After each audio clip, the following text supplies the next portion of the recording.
Hello, I'm Darren with Florida Saltwater Life. Today's video is going to be about sand fleas. How to catch them, how to keep them alive for a few days, short-term storage, and how to prepare them for freezing for long-term storage. They're an amazing little bait that grows on the beaches.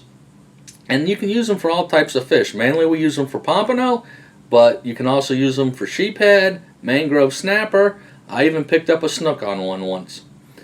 So follow along with the video. If you enjoy it, subscribe to my channel, give me a thumbs up, share it across all media platforms with your friends. Hope you enjoy the video. Be safe on the water. Catch them up out there. Alright guys, I'm decided to go see if there's any sand fleas around. People have been telling me that the beach renourishment kind of screwed up our sand flea situation, so I haven't been down there to see it for myself. So I'm grabbing my sand flea rake, get up in the boat and get a bucket here, and I'm gonna go check it out for myself. Supposedly there's some there, but they're all itty bitty. Ow, those rocks are sharp. They're all itty bitty little guys, so I'm gonna go give it a try.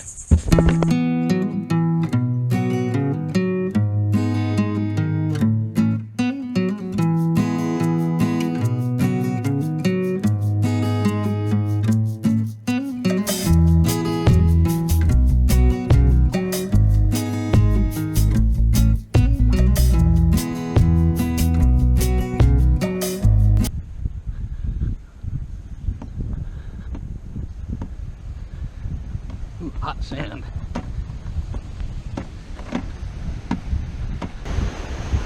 All those little ripples right there in the surf line, those are all sand fleas. Now they did a beach renourishment here, and for whatever reason the sand fleas left for a while. They're back pretty strong, but they're all tiny. God, this beach is loaded with them.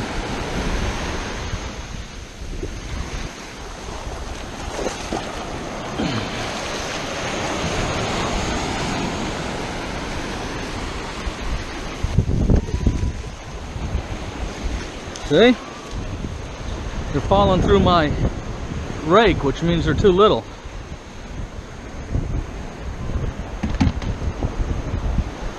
So, but there's a good inventory of them, it's just they're small. Now this is just a store-bought sand flea rake, there's custom-made ones. There's guys around making them in the garage selling them. Much better than these. These things run about 30-40 bucks, I think. What you do is you remember where you saw them, wait for the next wave to come in. As the wave's going out, you run up on them.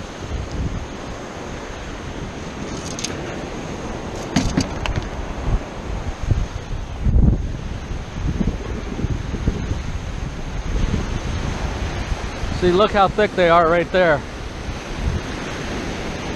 But here's what we're looking for.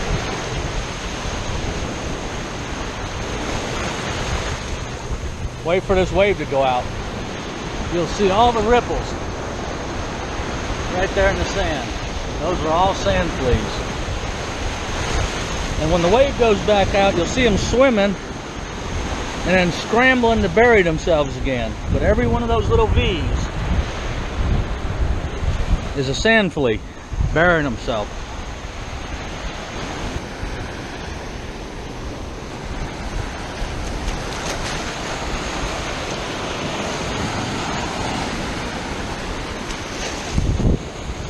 Scoop them up, wash the sand out. Now I probably had 100 or better in that scoop, but they're all tiny. So the bulk of them went through my rake.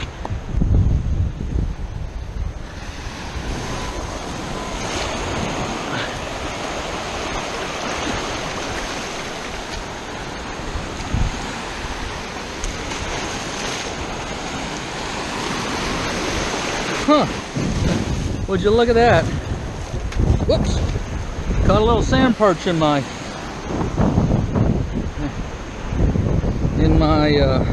sand flea rake.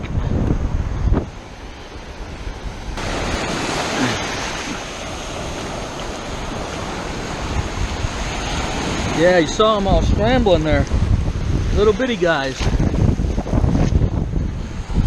Yeah, look at them all going out. Like I said, I'm catching 100 per scoop probably. Or at least 50. But they're all so small they wash out with the sand.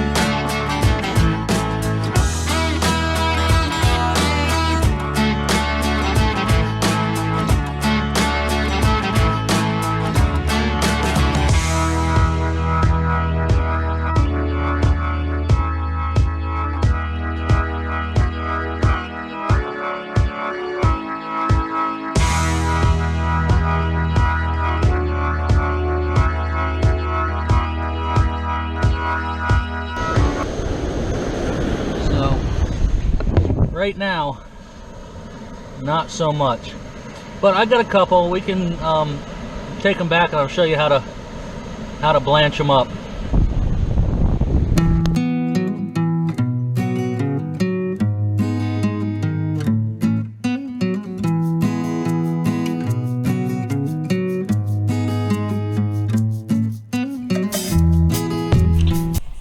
Okay, so we got our sand fleas. They don't keep well. They don't keep well at all in water or in sand. They'll die. These guys have only been in here 20 minutes and I've already got some dying on me.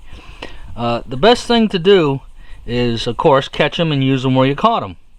However, that's not always the way it works out. I use them in the river for chumming up and for bait for pompano, and I can't catch them in the river. So Friday after work, I'll go catch them up and then planning to fish Saturday. So I've got to keep them overnight. Now this method I'm about to show you will work for keeping them for, I've kept them 3 days no problem like this. But what I do is I put them in one of these mesh laundry bags or chum bags or whatever you use them for, and then I'll throw them in a cooler, but I'll put 2, 3, 4 inches of ice in the bottom of the cooler, and then I'll hang this over the side with them spread out across the bottom of this bag along in here and just above the ice, and shut the lid on the bag to keep the bag up. And like I say, that'll keep them. But what you need to do is have a bucket of seawater handy and keep the seawater cool too, so keep it in the shade, and a couple times a day come over here and rinse them guys out, dunk it in that seawater, and keep them rinsed off and keep them moist, so that it helps them live a lot. So, and then hang them back over your ice, keep your ice in there, and they'll keep, like I say, several days that way. So another thing that I do is sometimes these things are hard to get, so I like to keep a few quarts of them frozen in my freezer. But in order to do that, you need to blanch them. So we'll go over that here in a second. Follow along. Okay, so we want to blanch these things and freeze them. So we want to go through here and pick out the big shells and get rid of those. No point in cooking those and freezing those. Now what we're going to do is dump these guys into this mesh bag, because we want to rinse the sand off of them.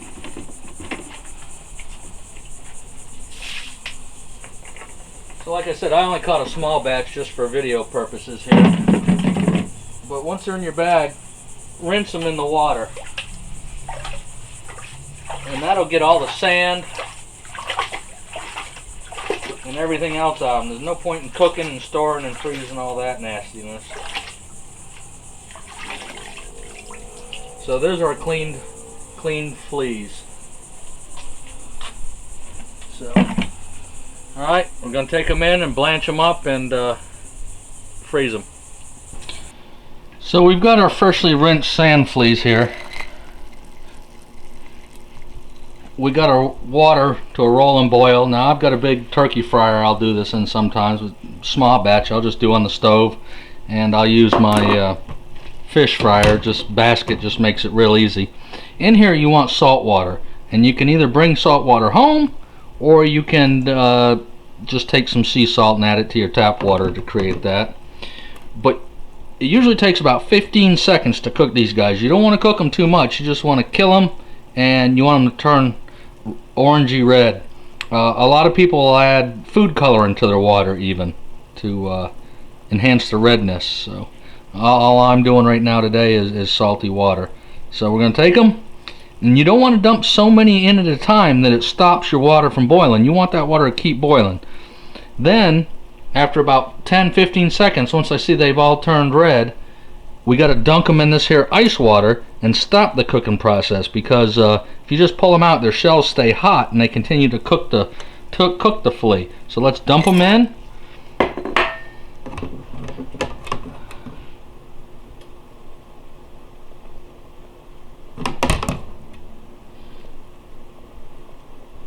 Okay, they're already turning. It's probably about good, and I'm going to take them over here. Dunk them in my ice water, get the cooking process to stop the cooking. Cool them right down real fast.